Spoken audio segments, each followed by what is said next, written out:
नमस्कार मंडळी, आपण आहोत झी नाट्य गौरव 2024 पुरस्कार सोहळ्यामध्ये आणि माझ्यासोबत आहेत अभिजित झुंजारराव सर आणि इतकी नॉमिनेशन सर. काक्षी आणि कृष्णविवर प्रायोगिक नाटकांना एवढी नॉमिनेशन्स आणि आम्हाला कधी नाटकं बघायला मिळणार आहेत? आम्हाला सांगा या नाटकांबद्दल थोडं. पहिले तर मी झी मराठीचे आणि सन्माननीय परीक्षकांचे आभार मानतो की त्यांनी इतकी भरभरून नामांकनं ह्या दोनही नाटकांना दिली. त्याबद्दल त्यांचे मनापासून आभार.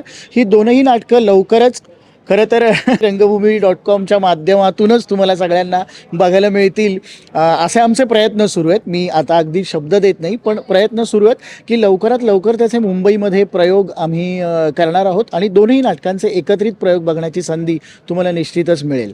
आमच्या क्षमतेत जेवढं असेल आम्ही नक्की सर करू. म्हणजे दोन्ही हात तुमच्यासाठी एकदम खुले आहेत नक्की. आणि खरंच लवकरच आम्ही नाटक तुमच्यापर्यंतही पोहोचवायचा प्रयत्न करू. आणि थोडंसं सांगा ना, काय आहे काक्षी?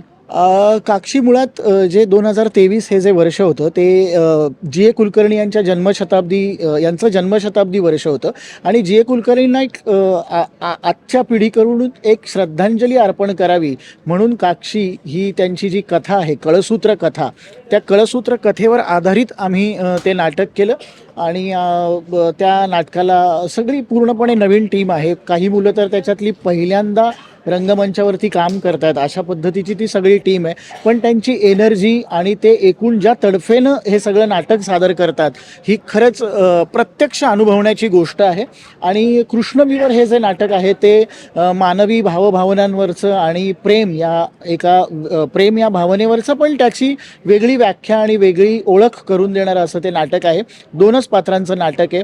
ते सुद्धा तुम्हाला अत्यंत आवडेल, कारण दोनही कलाकार जे आहेत त्याच्यातले योगेश आणि मनाली हे अत्यंत तन्मयतेनं काम करतात ह्या नाटकांमध्ये आणि ते खिळवून ठेवतात. ते खूप छान पद्धतीने एक्झिक्यूट करतात नाटक.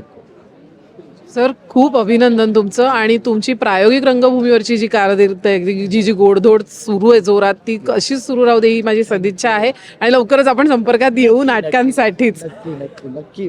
Thank you sir. थँक्यू.